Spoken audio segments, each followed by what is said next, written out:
welcome back to my channel, Rewind That. It's your girl, Miss K, and we are here to talk about episode number 7 of Power, Like Father, Like Son. Now, there were so many things in this episode that got under my skin, and I'm just going to give you guys a few examples of what I'm talking about. Okay, for instance, what's this guy's name? Jason, always getting in between Tommy and Ghost. Like, mind your business, guy. Like, it's just getting on my nerves at this point, and something needs to be done about that. Okay, we're gonna talk about that a little later.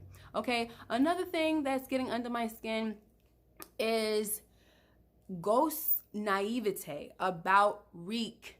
He swears up and down that he got through to Reek, and we will talk about that shortly. It's annoying. Okay, and then we have, last but not least, Dre.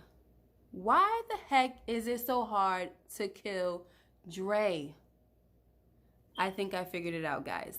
Anyway, let's get right into this episode. So we first start off with Reek waking up to a gun being held to his face by his dad.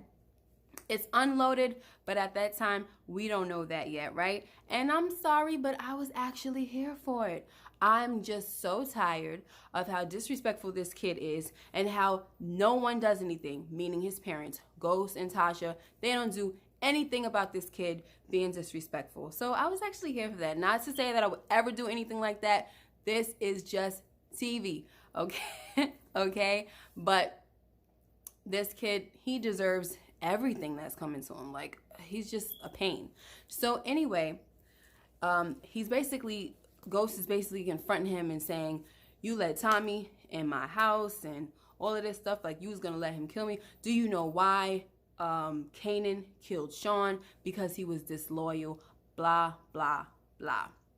And so, you know, what's his name, Tariq, he's calling his father's bluff, like, I'm your son, you're not gonna kill me, this and that and the third. All right, so whatever, we know what happens with that. He lets the gun go and he says, you get up, taking a ride with me. Reek opens up, you know, the clip and he sees that it's empty. So then they go to the penthouse and Reek sees the damages that Tommy has done. And these are the damages that he has played his part in as well. And it sometimes, you know, the crazy thing about Reek is that sometimes it looks like things are kind of like registering with him or getting through to him, but they're really not. You know what I'm saying? Like, as the episode goes further on, you see, like, nothing's getting through to this kid. His mind is a one-track mind at this moment, and all he wants is the game. That's another thing that's getting under my skin. This little dude's obsession with the game, which I will elaborate on later on, okay? So then he goes into, you know, Ghost is like, I need the rest of the stash or whatever. So he goes into Raina's closet. Tariq goes into Raina's closet and pulls out the rest of the product. And they just like, why are you over here hiding stuff in your sister's closet? Okay, whatever. So then he says, this is the one thing that you owe me. First of all, Reek calls him Ghost, and he says, you don't ever call me Ghost again, right? Finally, he says something about that because this kid is just hella disrespectful at this point, okay? And then he's kind of roughing him up, like he threw the weight up against his chest or whatever. That was great. But anyway, nothing too big, you know, like I really would have liked to see him maybe punch Reek around, punch him around or something, like, you know what I mean, really rough the little guy up, like he's just disrespectful. So he tells him, you need to stay away from Tommy, you know. He already let him know that by you letting Tommy into my house, you basically let me know that I can't trust you. And if I can't trust you, you're a problem. And if you were somebody else, you would have been dead already. You know, so basically we find out that this whole thing was just Ghost's, his little tactic to try to scare Reek. And he goes and talks to Tasha about it and saying, you know, I scared him straight, blah, blah, blah. He's going to go to school. He's going to get an education and he's not going to have to live this life, blah, blah, blah. And Tasha's like, oh, yeah, okay. You know, she understands that Reek did not change. Nothing has changed and nothing has swayed his mind, okay? But before that, before Ghost went to go talk to Tasha about scaring Reek, Ghost told Reek to stay away from Tommy, okay? And we all know Reek ain't listening to that, okay? So anyway, we have a scene where we got Keisha once again telling Tommy we need to stay away from the St. Patrick's and all of this and that includes Tariq. And Tommy's like, oh, no, not Reek. Reek is my family. I can't turn my back on that boy. And she's like, why not? Like, you know, she just basically saying that, you know, Reek is no good either, and you need to stay away from him. And Tommy's like, he's my family. She's like, what about me and Cash? Okay, he's like, yeah, Cash is family too, but so is Reek. And that's just the end of the story. So, you know, I was glad that Tommy's always gonna, you know, say his piece or whatever. But my thing with Tommy is that he's so easily manipulated, kind of. You know, he doesn't have much wits. So that's the thing about Tommy. All right. So anyway, yeah, I talked about how Ghost is just so naive about Reek, and I don't understand that. For somebody that's so smart, I don't see why he doesn't see like where his son is right now in life, how bad his son wants to be a hustler or whatever, how bad his son wants to be a part of the game. I don't understand why he doesn't see that, but it is what it is. You know, maybe he's too busy with this Councilman Tate campaign stuff or whatever. You know what I'm saying? But Tasha, she ain't busy like that. So she sees everything. And plus, you know, mothers, they have a keen eye. Sometimes they see things more than any other parent or whatever. You know, sometimes they see things more than a father, more than a grandparents or whatever. They know their children more a lot of the times. Okay. So anyway, Tommy tells Keisha to go do inventory. Meanwhile, as she's on her way over there, Tommy's crew, 2-Bit, Spanky, and BG, they're in the warehouse, and they find that some product is missing. So as they're debating about it, going over and saying who did this, who broke in here, blah blah blah. She comes in, and then automatically she accuses 2-Bit and everything. He gets upset, and she's like, I'm going to go tell Tommy about this, you know. And so he grabs her up, and that was a mistake. And everybody's like, yo, you wild out grabbing her up like that. You know he's going to go crazy. So, of course, she went back and told Tommy about that situation. And then we have another scene where Derek he walks in because Ramona's like, where's Tate? She's asking Derek. And then he said, I don't know, he's not here. Then Ramona says, where's Cassandra? So Derek puts 2 and 2 together, and then he goes and he busts Cassandra and Tate, getting it in once again, okay? And this obviously spells a bunch of trouble for Tate's campaign. Derek is pulling out of it, and he's like, screw you guys, I'm out of here, you're on your own, okay? So then, you know, Tate is basically telling Ghost that I need your help to get this guy, you know, to keep this guy quiet.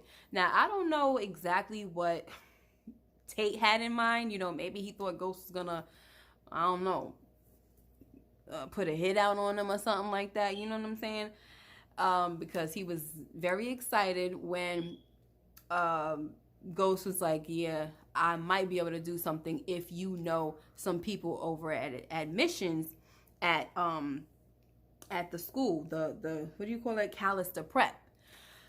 And so he's like, my nigga. Any other time you can't stand him, but now my nigga, right? Okay.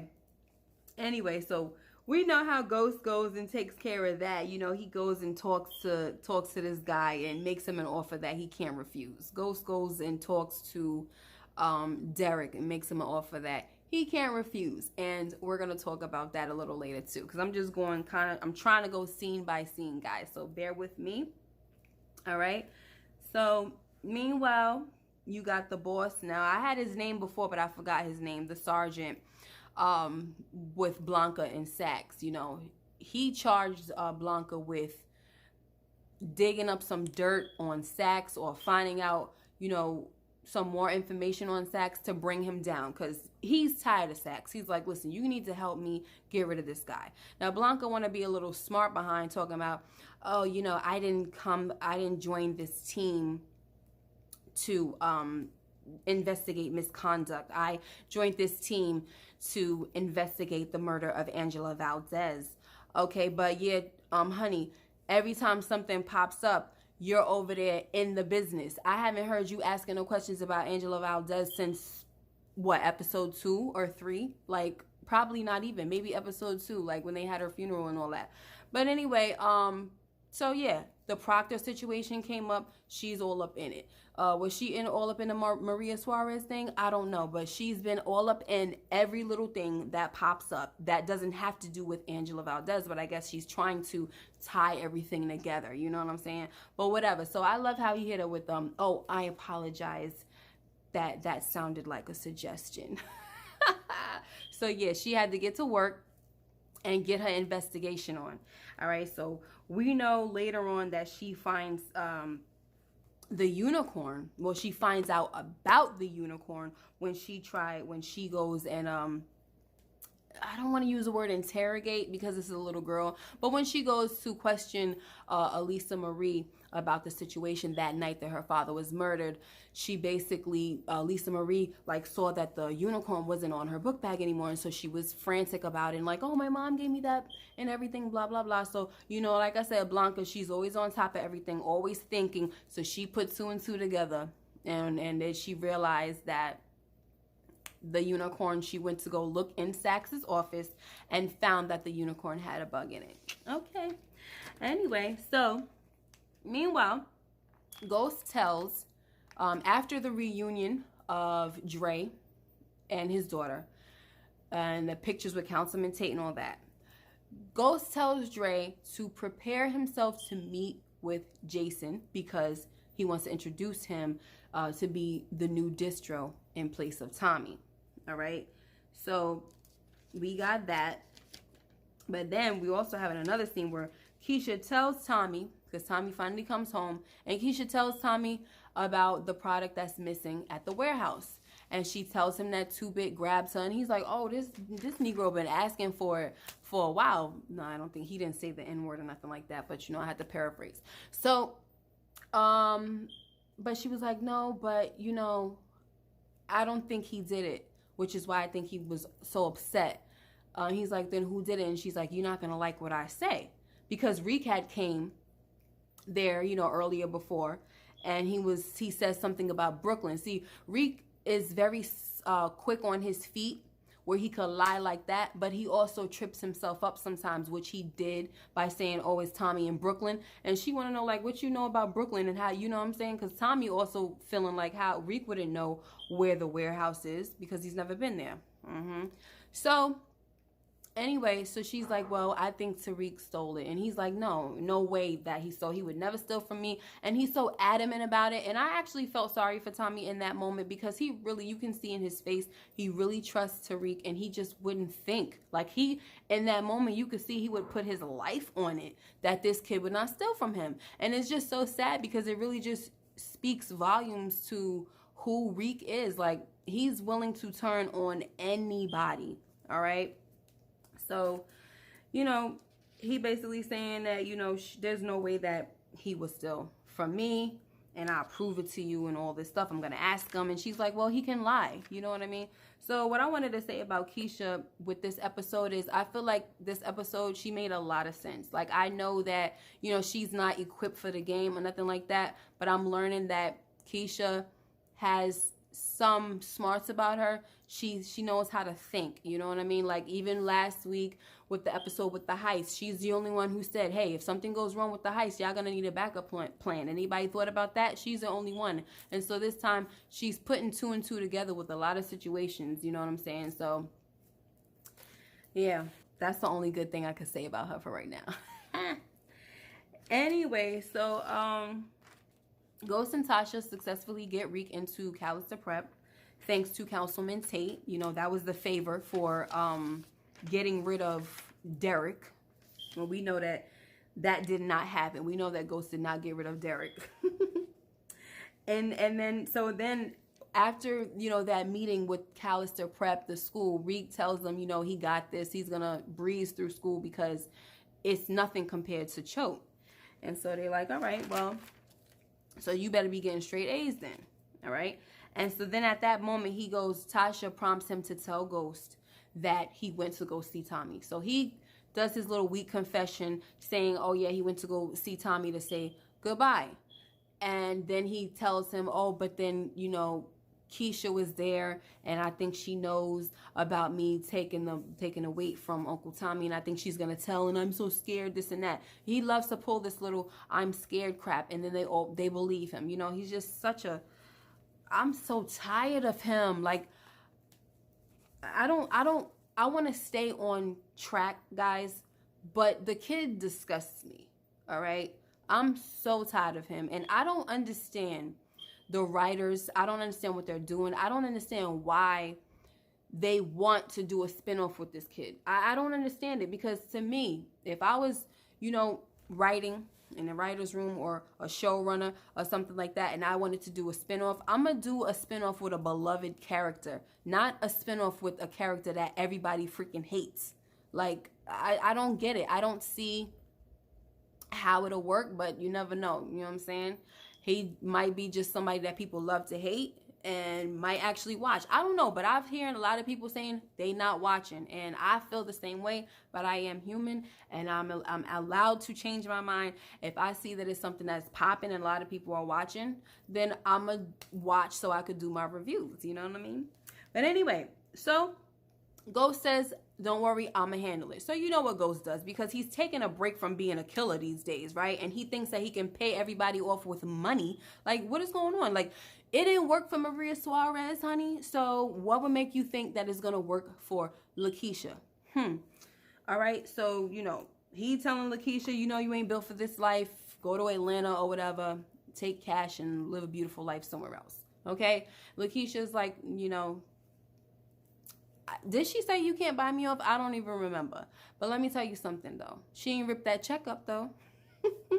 So maybe it could work. The way I see it is, yeah, she wants Ghost dead, but I think she didn't rip that check up for insurance purposes. That's her own little insurance policy, so that if she does need to skip town with her son, she got the money to do it, okay? Like I said, the girl be thinking. All right.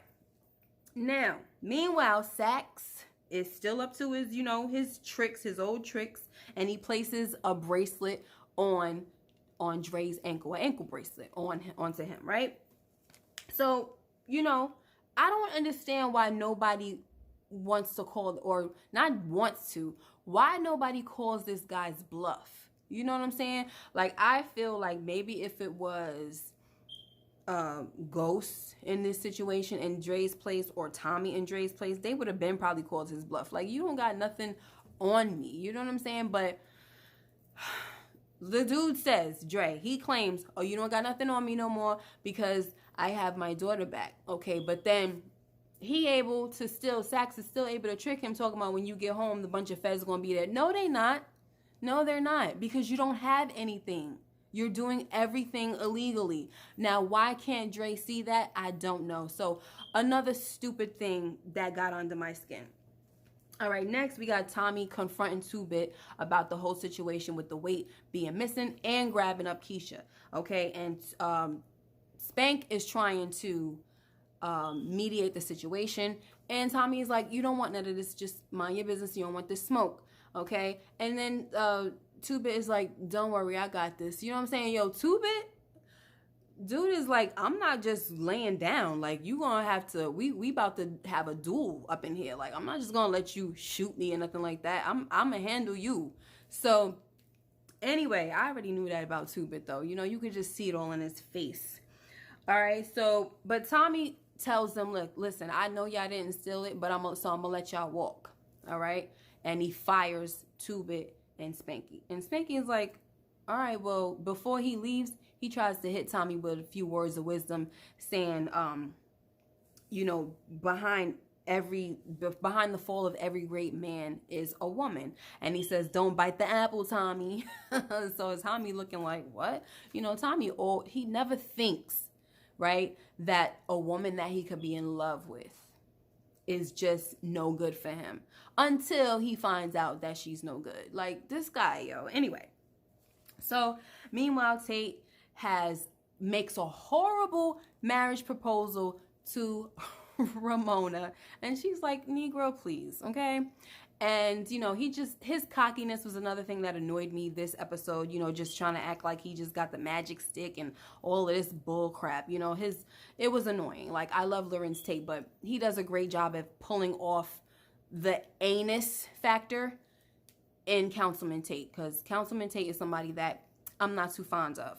All right. So anyway, so in walks Wait, before she says, I don't want you, you know what I'm saying, and everything that you're saying, like, your little proposal doesn't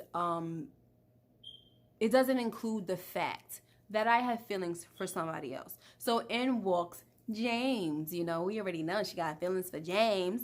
And so then James comes in and he announces that Tariq is going to be the new campaign manager in exchange for his silence. And of course, Tate is not happy about that because, like I said, maybe he thought that Ghost was going to, you know, silence him for good, like for real, for real.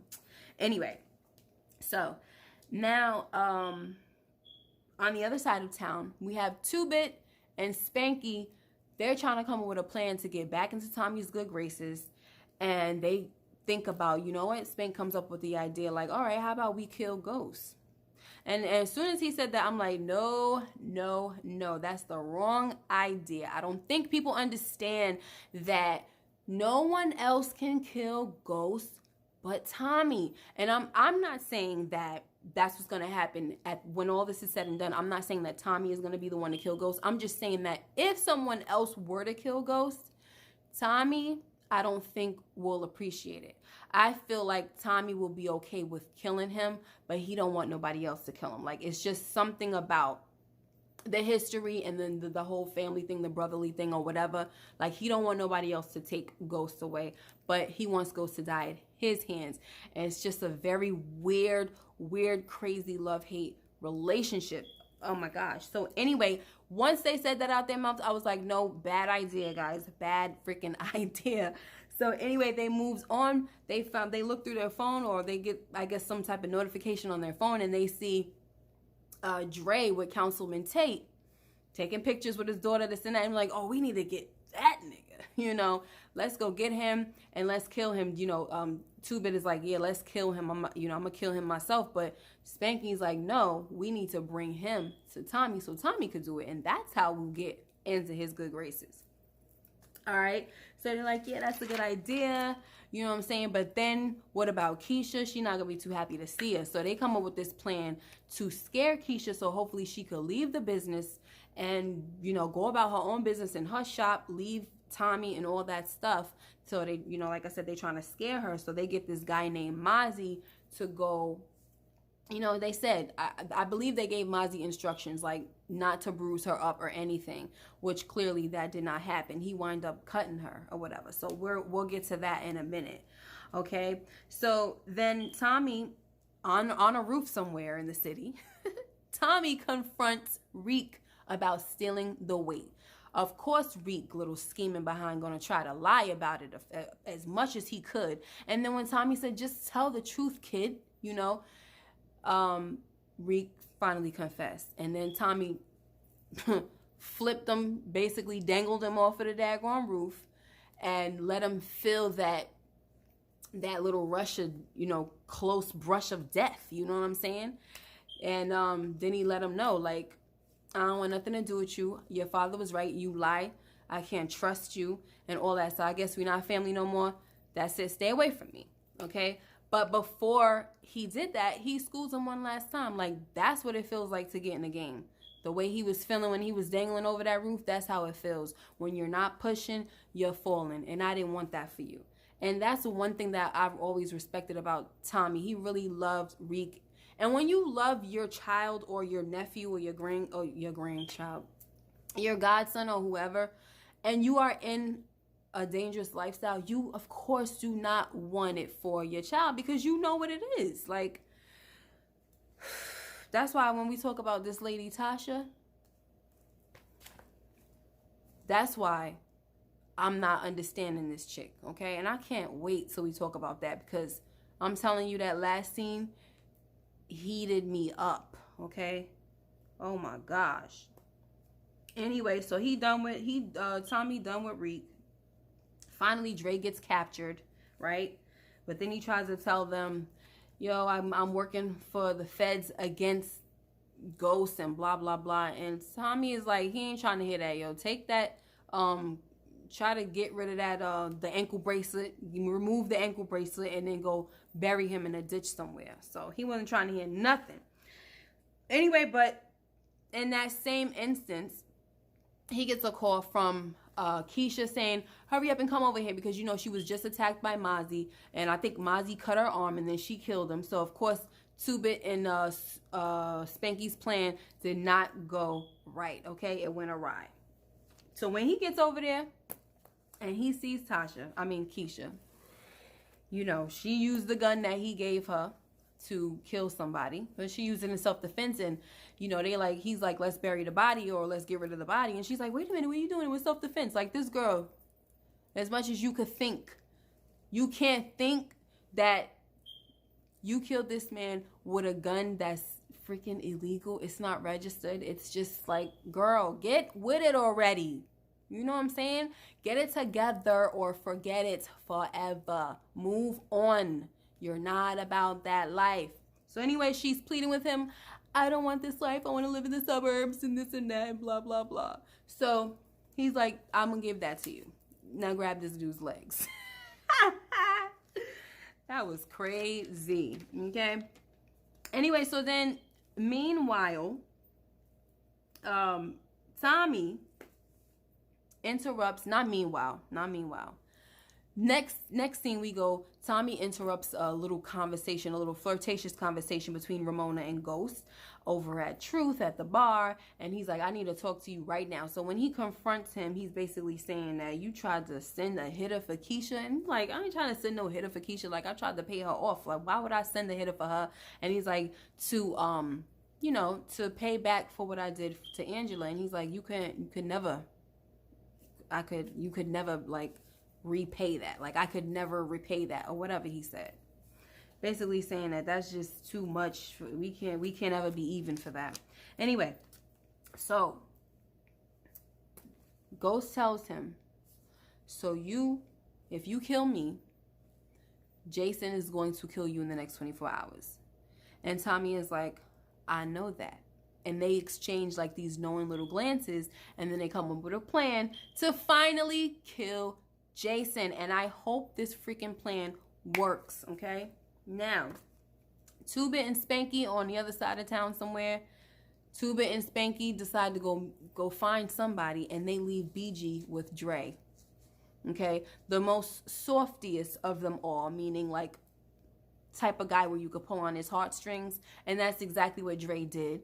Pulled on his heartstrings, talking about, let me say goodbye to my daughter and this and that, la, la, la. Okay? And winds up getting killed. All right? So the most loyal guy to Tommy is dead. And I know everybody's all like, probably like, oh yeah, Dre killed BG. Now Tommy is definitely gonna go after Dre. Listen, what I say in the beginning, I figured it out. Dre ain't going nowhere. Okay, how many times has this Negro escaped death? And it doesn't make any daggone sense. I'm going to tell you why. Because this little stupid spinoff crap that they're talking about, they're saving Dre for that. That's what I believe. I believe they're going to save Dre for this spinoff, okay? And he's going to be working. That little exchange that we saw in the episode between him and Reek, with him giving Reek the weight and all that, that's what it's going to be. He's probably going to be like Reek's supplier or something like that, okay? Or distro, whatever, you know what I'm saying? And so Dre ain't going nowhere. And I'm annoyed to say it, but I believe that's the truth. He ain't going nowhere, because if they ain't kill him by now, it's not happening. Why the heck he keep escaping like he freaking a damn cat with 9 lives or something like that? I need to know. So anyway, so there you have that. He ain't going nowhere, guys. Meanwhile, Saxe gets caught out there for all the things he's been doing, and the boss puts him on administrative leave and lets him know, like, your incompetence is legendary, which is so freaking true, because I've been saying that Saxe is he's the stupidest agent that they have on this show. always wrong about every daggone thing. Just the dumbest, okay? So for the boss to realize that, remember, this is a new boss, and he realized it pretty quickly. That other chick, I forgot what her name was, the black lady that was on there, she didn't realize nothing, okay? Not to my knowledge, not to my recollection. She didn't realize nothing. All right, so anyway, he's going to have him disbarred and thrown in jail. Like, he is so through with Saxe that it's not even funny anymore at this point. Oh, you know what I was going to say? Before the whole thing that when Tommy went to go interrupt the whole meeting, the little flirtatious meeting with Ghost and Ramona, he also interrupted a meeting between Jason and Ghost. and Jason is like, you know, y'all about to kiss and make up, okay?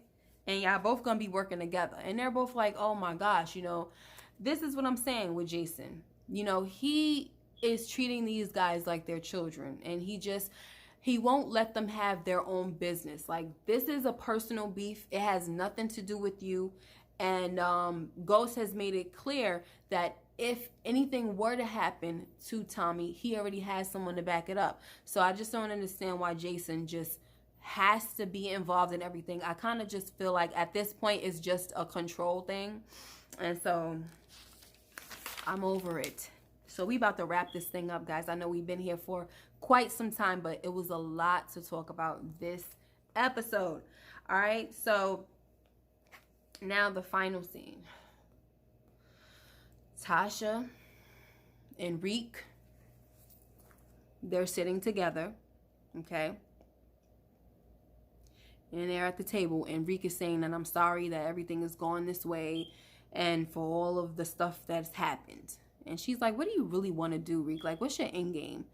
And then he's like, oh, I'm going to go to school and get my education. You know, just the lies. Like, and I'm so annoyed. I'm so tired of looking at this little boy's face, like, with the lies.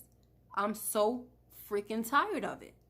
And then she's like, no, you're not. You know what I'm saying? Like, fine, you know, he clearly can't really pull one over on her. You know, he's done it before, but not all the time. And so she's like, you know, the bottom line is you're going to always want to hustle or whatever. We can't stop you from that. I'm going to accept it. Your father can't accept it, but I will.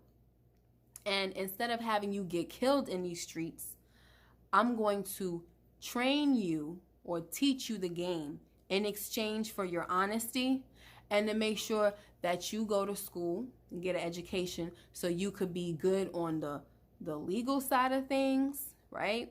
And in the street side of things. And of course, you know, he's all ears and all excited about that. You know what I'm saying? But the scene was sickening, okay? It was sickening to watch.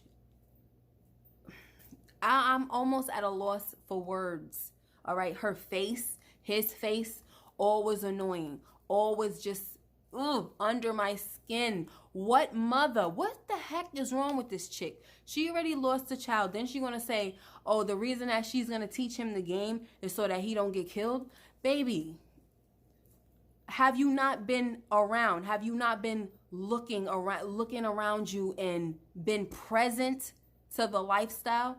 Well, just because Ghost and Tommy is not dead does not mean that it's not coming to them.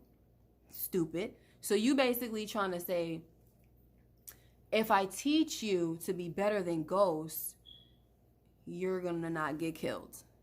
What an idiot. You putting your son, you basically pushing him into the line of fire. Okay? The only thing you doing is teaching him how to prolong his life and not to get killed any sooner. Okay? But you ain't teaching him how to be bulletproof, and you not teaching him how to freaking, there's just nothing else to really say at this point. Like, you guys get the gist. You understand what I'm trying to say? This woman has lost her freaking mind. All right? Her and her stupid daggone face. And his stupid face. I don't want to see no daggone spinoff with Reek. I don't want to see no Dre in a spinoff. I'd rather watch Dre in a freaking spinoff than Reek. I'm not even going to lie. Okay? Because my thing is, if I watch a spinoff with Reek and I don't even like this dude, I'm going to be rooting for the people, for his antagonists. I'm going to be rooting for the ones that's trying to kill him. Because I'm like, yeah, get him. Like, you know what I'm saying? I'm going to be wanting that. So why am I watching? And then I daggone sure don't want to freaking see Tasha. Because she probably going to be a part of the daggone spinoff too. Man, guys, I'm so sorry that I kept y'all this long. That was my recap. That was my review, not recap. Thank you so much for spending time with me and watching. We are going to see this thing unfold, and oh my gosh, what are we going to do? Just watch and cringe, right? Cringe and watch.